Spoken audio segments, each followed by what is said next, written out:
I think we really need to look at double nickel reform as I'm proposing it, partly through transportation administrative notice. There has been a killing, and I'm looking here at the Times Free Press page, a staff report based on a Tennessee Bureau of Investigation press release about a traffic stop that went bad.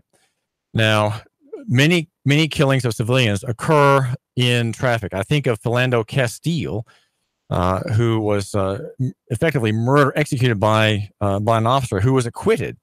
An officer acquitted of a point blank shooting of Philando, a public school employee, who was reaching into his jacket for his driver's license. Though he told the officer that he had a permit to carry.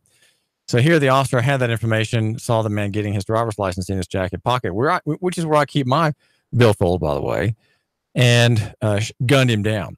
Traffic stops by cops against citizens are extremely common. And last year, the death toll in the United States was about 1,200 people killed by police.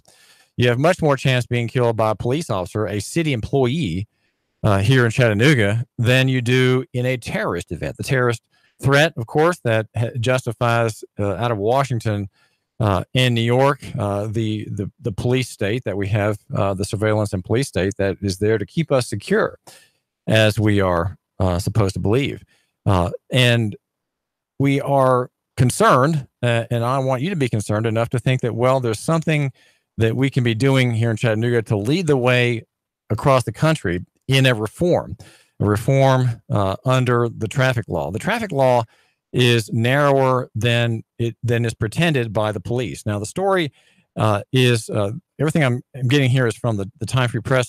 It's possible that the other the daily press platforms have coverage as well. Now, this occurred Tuesday night, just after midnight, when an officer from the Red Bank Police Department is attempting to initiate a traffic stop on a vehicle that failed to yield. Okay, so there's a yield sign, or is either someone cut off somebody else or did not let someone in when one should have. That's called yielding. You know, when you give way, yielding is an act of grace that is extended to others. And when you're on the road behind the wheel and you're not yielding, well, you're not driving defensively. You're not traveling cautiously and defensively. You are really kind of a danger to others and even to yourself. So here we have a woman behind the wheel of a car, and she's not yielding, and that gives the Red Bank police officer probable cause. Okay, why? How does he get probable cause to stop her? Well, we don't know for sure that he had it, but if we are to assume the best of this man, the probable cause came through Title 55. It came through the traffic law. She committed a crime of not yielding. The crime is not yielding, and that is what she, in his mind, his articulable suspicion that he has to have, gave him authority to arrest her. Now, the moment he put his lights on, that is an arrest. And that comes from two Tennessee Supreme Court cases that explain that for Fourth Amendment purposes, the turning on of the blue lights is arrest. So the moment you see the blue lights, you need to know that you are under arrest, and anything you say, give, show, yield, or report is going to be used against you in court. Just so you know, okay, that is an arrest, and I would say the best policy to maintain your rights, if you want to maintain your rights, is to answer no questions and give nothing, because the burden of proof, you're saying, in so doing, the burden of proof is entirely upon the officer, right? He is initiating the charge, the arrest. What's his probable cause? Did he see you commit a crime? Does he have a warrant for your arrest? Those are the two things that would trigger ordinarily his stopping you. He saw you commit a crime, or you're about to commit a crime, or someone has told you immediately near you that he witnessed you commit a crime. Okay, those are probable cause, or he has a warrant for your arrest or for the search of your car or something. Yeah, if you're on the road, a search of your car. Those are the only reasons he has to stop you.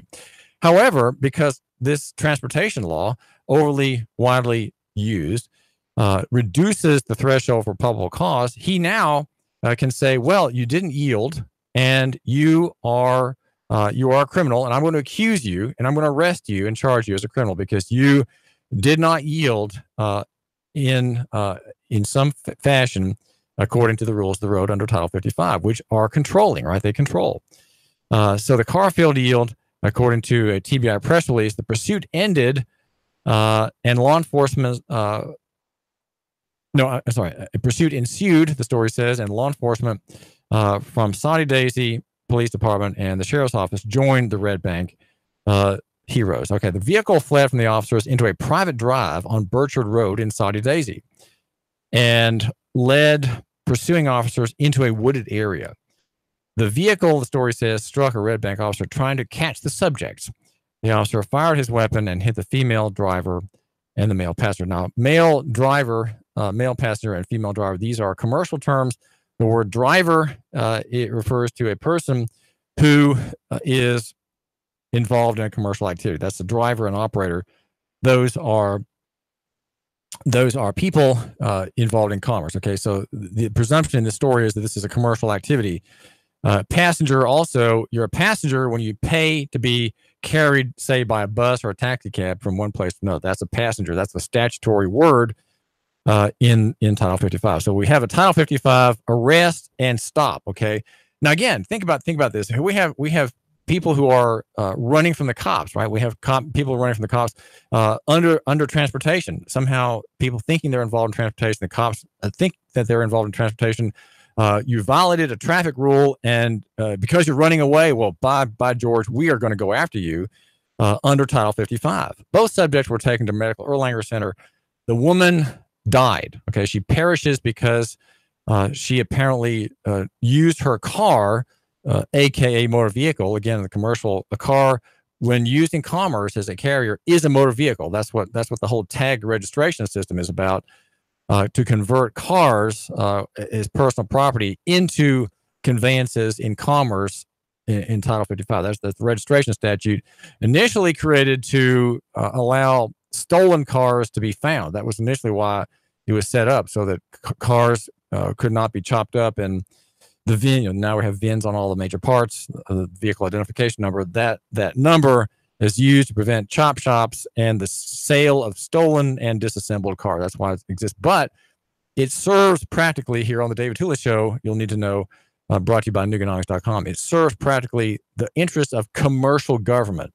And Red Bank Police, Saudi Daisy Police, the Sheriff's Department, and Chattanooga are involved in commercial enforcement. This is a commercial stop. A woman is dead. Okay, we have a woman dead because the police thought she was involved in commerce. She evidently thought she was too, and fled. And a man is at Erlanger Medical Center fighting for his life. Right now, this very moment, a man is about to die. He is near death. He is fighting for his life because the police are enforcing the transportation statute upon private users. Okay, private users who are not probably involved in commerce. Now, the question for the attorney who gets involved in this case is this: do you understand that distinction? And the problem is, of course, attorneys don't understand that distinction. They've created this system through their uniform law commissions and other efforts, and their continuing neglect of the distinction between travel and transportation. We have a story then out of the killing of a woman in Saudi Daisy. She struck a Red Bank officer with her vehicle. And the TBI was asked to investigate, according to the Times Free Press. At Neil Pinkston's request, TBI agents and forensic scientists are still gathering evidence, we're told, and interviews in connection to this incident. Well, listen, the Times Free Press copy editor is not on duty tonight when this story came out, because the killing of someone is not an incident, okay? It's just not. It's a slaying, okay? It is a slaying and not an incident. An incident is a traffic accident. Okay, an incident is when somebody spills a tray of food in a cafeteria on someone, and that other someone stands upright and socks the guy. Okay, that's an incident. When someone is killed and someone is lying bloody in Erlanger Medical Center, that is not an incident. It's an improper word. The word lacks the scope to describe what happened. Okay, you want to have accurate and suitable vocabulary. The TBI agents will gather any and all relevant interviews and evidence we read as part of this ongoing investigation. The statement reads, as in any case, our investigative findings will be shared with the district attorney throughout the process for his consideration and review. The TBI is not identifying the officers involved. We need transportation reform. We need traffic enforcement reform in Chattanooga. Now, right now, just so you know, right now, the city council members, Darren Ledford apparently included, are meeting with David Roddy about police abuse. Okay, police abuse. And you, my listener, I hope if you are a resident of Chattanooga, have had something to say to your council person, right? Your representative on the legislative body that represents you might say, the democratic pulse of the city. The mayor's office represents, of course, the executive impulse of the city. He is executive because he executes things, right? He makes things happen. He is in charge. He is charged with making come to life the ordinances passed by the council, right? The law is passed. It has no life. It has no vigor at all until the mayor brings it before himself and says, okay, here's how we're going to make this thing come to life. Okay. The mayor, Andy Burke, executes the ordinances, whether it's the evil panhandling ordinance against the poor in Chattanooga, or something about zoning in a house that is asking to be shifted into another zoning part of the code. He has some interest in that. Okay, he makes things happen as executive. He is the one who makes it happen. The question is, does the mayor want there to be a recognition that he has that authority? He does have authority. All good things that come from policing, that come from the peacekeeping function, which belongs to the people.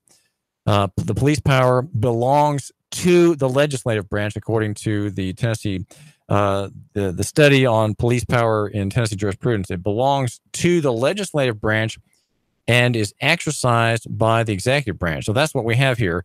The police power belongs to the people, right? So in the end, if we want to suck back in time and undo all that's been done about the creation of police departments, I guess since 1854 or so, we can see that function belongs to the people. If there were no police in Chattanooga, would we have, and here's my question, would we have chaos, anarchy, bloodletting in the streets? And I think it's an important question because Darren Ledford thinks that we would. And I think Darren just hasn't had enough time to think about this. He's a free market advocate, more or less, and someone who, says the Pledge of Allegiance with vigor and probably believes in many of the parts of the Constitution. So he would say that he was, what am I trying to say? Darren Ledford on the city council hearing now Chief Roddy.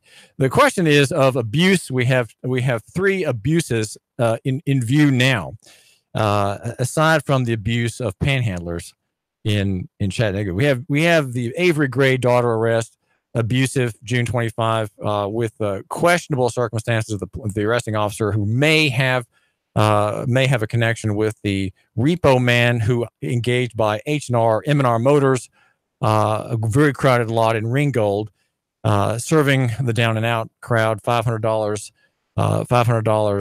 and no credit check is the motto of M&R. An arrest of a girl who was physically damaged. Right, she was injured by the policeman's handcuffing her. Why does a police officer handcuff a woman who's put into a cage? Right, he's going to arrest this girl for not acting quickly enough to comply with him. He has her in a cage in his car. Why does he have to handcuff her so badly that she has abrasions on both wrists? And the same officer involved maybe just as observer, right, as the cops gang up on an unruly, overweight woman in a car. Diana Watt, July 7, Saturday afternoon. An arrest that her daughter taught always to do what we say here at the studio. You Report the World decides she's running her camera phone for her mother's humiliation, right? And humiliation of a woman dragged, as Marie Mott says, by her extremities and put on the floor on the tarmac of the gas station, face down. That's abuse number two. And now we have, and you've read the details, a police officer accused of rape, and the matter kept on the QT in the police department. Where is the indictment? Where is the firing? Where is the indignation that we have here? Not someone just violating administrative rules, right? Not just violating policy, not just rejecting some of the rules, the ethical rules that you can read about if you go to Nuganomics.com. Nuganomics.com is our sponsor here on the David Tula Show. And there I have gone through with a fine-tooth comb the manuals for arrest procedure, the ethics rules, which are pretty good. I mean, the police ethics rules that signed off by Fred Fletcher, the former chief, are pretty good. And yet we have an officer accused by two women interviewed by the Chattanooga Times Free Press, accusing him of rape, and one 4 years ago. And how is it that it's just, we just opened the file to find that we have an officer who takes, in one instance, took a woman out behind the hardware store parking lot just north of the border, and put her in the back seat, threatening. She was under the threat of arrest. She had been arrested, right? Been arrested, and now he's going to come on her in the back seat, in the cage, right? The officer goes into the cage and forces his sexual instrument on this poor woman. And the Chattanooga Police Department and the mayor seem to be making no comment, right? Giving no interview. And so right now, as we are speaking here on the David Tula Show, we have David Roddy, an honorable man who loves Chattanooga, trying to figure out about the runaway cops. Now, we just have to hope for the best. And I know that's trite to say that. It's just, why would I say a stupid thing like that? I don't say trite things, and I'm sorry that I said that. But it was a weak moment. Sometimes I have weak moments too. I had a weak moment yesterday, and the weak moment was a date with my wife Jeanette. And I came out of from my date with Jeanette very, very well, but I'm afraid that my jacket, my blue jacket that I'm wearing today, is you're not going to see it anymore. You're not going to see it anymore on Facebook or on YouTube at Nuga Radio. And the reason is, as she sat across from me at this wonderful restaurant, it's called Olive Branch Mediterranean Dining. It's a deli and market in East Ridge. She saw my frayed cuffs, and I told her about those cuffs before, kind of in jest, thinking that she wouldn't look too closely. But there we were on a date, my wife Jeanette, mother of my four children, and I and she saw my cuffs there on my left hand, and she could not believe it. She was shocked that I would wear that in public. And I said, "But Jeanette, you need to understand that. Look, my listener and I, we understand each other. I have to look overall nice for my listener who's watching me on YouTube, right? On his television set or on her television set. And they know that I wear, secondhand clothes sometimes and used shirts and things like that. And it's like we're all kind of among friends. It's like my listener's part of my family. So the listener is going to appreciate my bow tie and not notice the cuffs being worn, and maybe not notice that my tie yesterday had that fray. And she, my dear girl, asked me for my recent gift, a Christmas gift or a birthday gift, which is a little pocket knife with several blades, and one of them is the scissors. And she took that in her hands clinkingly there over my chicken at Olive Branch Mediterranean Deli, great dinner, and snipped off the fuzz on that tie. So I'm coming out behind, you might say, losing my blue jacket. I said, please let me wear it one more time, Jeanette. And by the way, the menu today at Olive Branch, do go there for lunch or dinner, is baked ziti, stuffed pork loin, and Moroccan shepherd's pie. Place is run by a gruff Greek, Nick. His wife makes up for his gruffness. Her name is Callie, Nick and Callie Meta. And also we met there Faye Botchis, who is these are all Greek people, right? They're Greek people. And so this is very, very good Mediterranean food at Olive Branch Mediterranean Deli and Market. And Jeanette and I, after our dinner, we strolled down. We parked over at North Shore Fellowship a wonderful church in downtown with a great eye for mercy in the larger society. Parked the car there, and we strolled up and down the walking bridge once before getting home.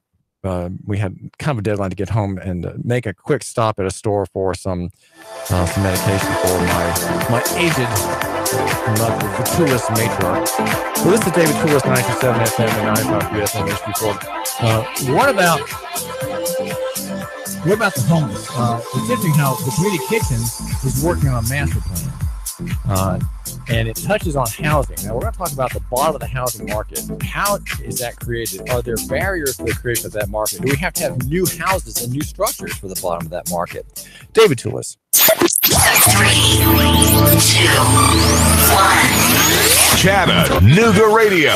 Digital FM 95.3 HD4. 92.7 FM's news. Now. A strange case of punch and run on Boynton Drive. A man was reportedly standing on a sidewalk when an unknown assailant walked up, threw a punch, and took off in a gold-color vehicle. The victim telling cops he didn't want to press charges and didn't need medical attention, just confused as to why someone would hit him and speed off. The THP ID'd the victims of a car crash that happened on Highway 108 in Marion County yesterday. 30-year-old Lauren Garner of Chattanooga was making a turn when she ran off the road. Police say she and her 2 children, aged 1 and 2, were killed in the wreck. She was wearing her seatbelt and her kids were properly restrained. Jason White was already in the Bradley County Jail on charges of accessory to first-degree murder. Yesterday, he was served with additional charges of aggravated